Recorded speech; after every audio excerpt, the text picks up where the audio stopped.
Jadi benar ya, stres itu bikin jerawat. Dan kabar buruknya itu ketika seseorang itu stres karena jerawatnya, ini menjadi lingkaran setan yang membahayakan buat dia. Kok bisa? Ya, kita temukan dalam konten ini ya. Buat kalian-kalian yang pengen nyimak korelasi antara jerawat versus stres, kita bahas agak detail di sini ya. Simak sampai habis. Ciao.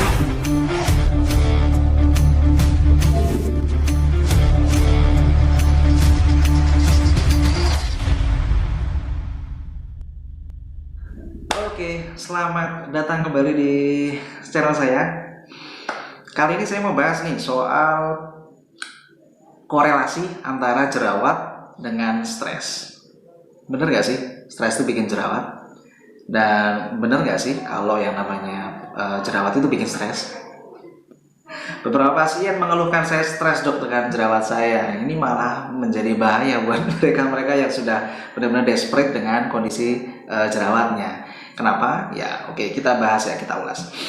Yang namanya kondisi stressful ya, orang benar-benar udah stres, desperate ya, ini kita bicara soal stres yang jangka panjang ya, jangka yang bukan yang stres akut, tapi stres yang sudah lama gitu loh. Entah masalah apapun itu. Ya, ketika seorang terforsir ya, dia kondisinya benar-benar stressful, maka tubuh akan merespon dengan mengeluarkan yang namanya hormon-hormon perangsang. Katakanlah kalau saya boleh menyinggung ya, di otak kita tuh ada namanya bagian hipotalamus. Hipotalamus ini dia ngeluarin yang namanya CRH. CRH ini corticotropin releasing hormone ya. Ini dia akan merangsang hipofisis untuk mengeluarkan ACTH atau adrenocorticotropin hormone. Nah, ini kemudian akan merangsang korteks adrenal. Ya, adrenal itu semacam kelenjar yang ada di atas ginjal, tepat di atas ginjal. Nah, ini di bagian korteksnya dia akan ngeluarin yang namanya kortisol atau stress hormon. Ya, jadi kalau kita stressful, maka otak akan merangsang untuk kemudian mengaktifkan aksis tadi ya, dari otak ke kelenjar adrenal yang ada di atas ginjal itu untuk mengeluarkan kortisol. Nah, kortisol naik tinggi, maka boom, terjadilah kondisi yang memang ya hormon kortisol tadi bisa berimbas ya ke tubuh kita ya. Jadi yang dari gluconeogenesis, kemudian imun kita menjadi lebih drop gitu, terus insulin naik, terus ada resistensi insulin segala macam. Nah, kondisi ini juga akan menyebabkan glukosa naik segala macam dan akan berimbas pula insulin naik, dan ini akan menyebabkan kelenjar minyak itu kemudian dia memproduksi minyak menjadi lebih banyak lagi. Nah, ini satu. Kemudian berita buruknya, si hormon perangsang tadi, CRH itu ternyata dia punya reseptor di kelenjar minyak kita. Ya, jadi si CRH ini dia kemudian bisa langsung secara direct dari otak langsung ke kelenjar minyak untuk dia mempromot atau mendorong munculnya minyak lebih banyak lagi. Wah, itu adalah nomor 2. Jadi secara ini ya, aksisnya dari HPA tadi bisa, kemudian dia langsung direct ke kelenjar minyak bisa. Terus yang ketiga itu adalah si CRH-nya tadi ternyata dia juga punya reseptor di sel-sel mastosit, atau kalau kalian tahu sel mast itu semacam sel yang bertanggung jawab kalau kalian punya reaksi misalkan gatal-gatal, alergi segala macam, itu yang ketika dia pecah, sel ini pecah, itu dia bisa mengeluarkan isi dari sel itu. Jadi dia punya heparin, dia punya histamin, kemudian dia punya zat-zat sitokin yang lain yang itu bisa menyebabkan inflamasi atau peradangannya tambah hebat gitu loh. Nah, kabar buruknya sel mastosit ini dia juga punya reseptor dari CRH tadi. Jadi 3 hal yang CRH bisa bikin kacau dari hipotalamus itu bisa langsung direct menyebabkan jerawat kalian kacau balau. Itu satu ya.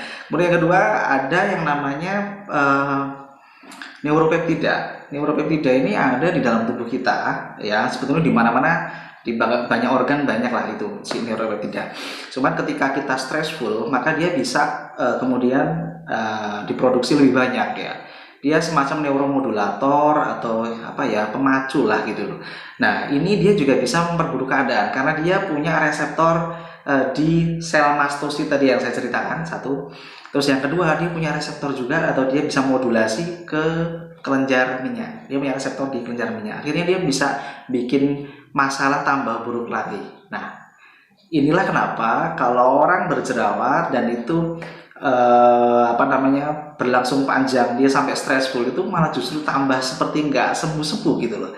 Karena stresnya itu bisa stres orang jerawatnya bikin stres, dan stresnya bisa bikin jerawatnya tambah parah gitu loh. Dan respon yang seperti ini akan menyebabkan benar-benar lingkaran setan gitu loh. Karena ketika kita stres, entah karena masalah apapun, maka kondisi tubuh sudah seperti itu, menjadi lebih gampang untuk memunculkan kondisi-kondisi yang menjadi lebih mudah muncul jerawat. Dan ketika sudah muncul jerawat, kalian menjadi susah untuk sembuh radangnya. Terus gimana loh kondisi seperti ini? Maka yang paling penting adalah temukan masalahnya. Masalah utamanya apa gitu loh. Ya, kalau misalkan sumber stresnya ya itu sudah ditemukan, ya kalian fixing problem dong di situ gitu loh.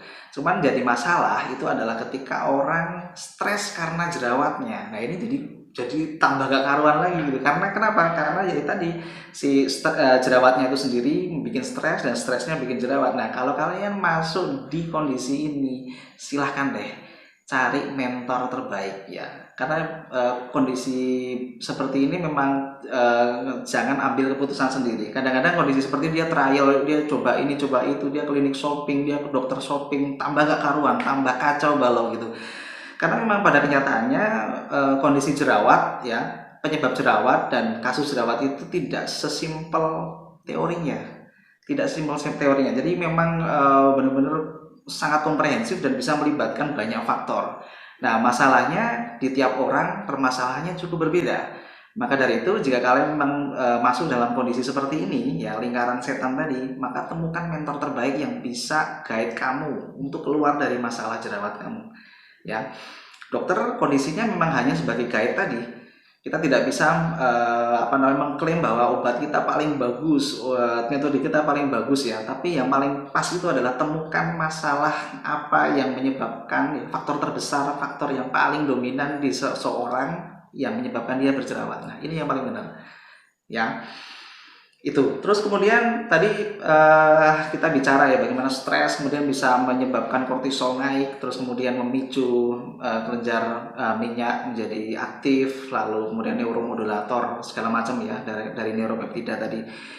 Ini juga bisa berlangsung di kondisi permasalahan kulit yang lain. Jadi misalkan psoriasis ya, kemudian alopecia ya. Nah, itu juga bisa terjadi karena stres ya. Juga dermatitis atopik ya, karena turunan yang kayak gitu yang susah banget untuk disembuhkan. Ternyata memang ada korelasinya dengan kondisi-kondisi stres seperti ini. Karena jadi tidak hanya soal masalah di lokal di kulitnya, tapi ternyata itu secara sistemik juga ada korelasinya. Oke ya, mungkin cukup sekian ya yang mau saya bahas.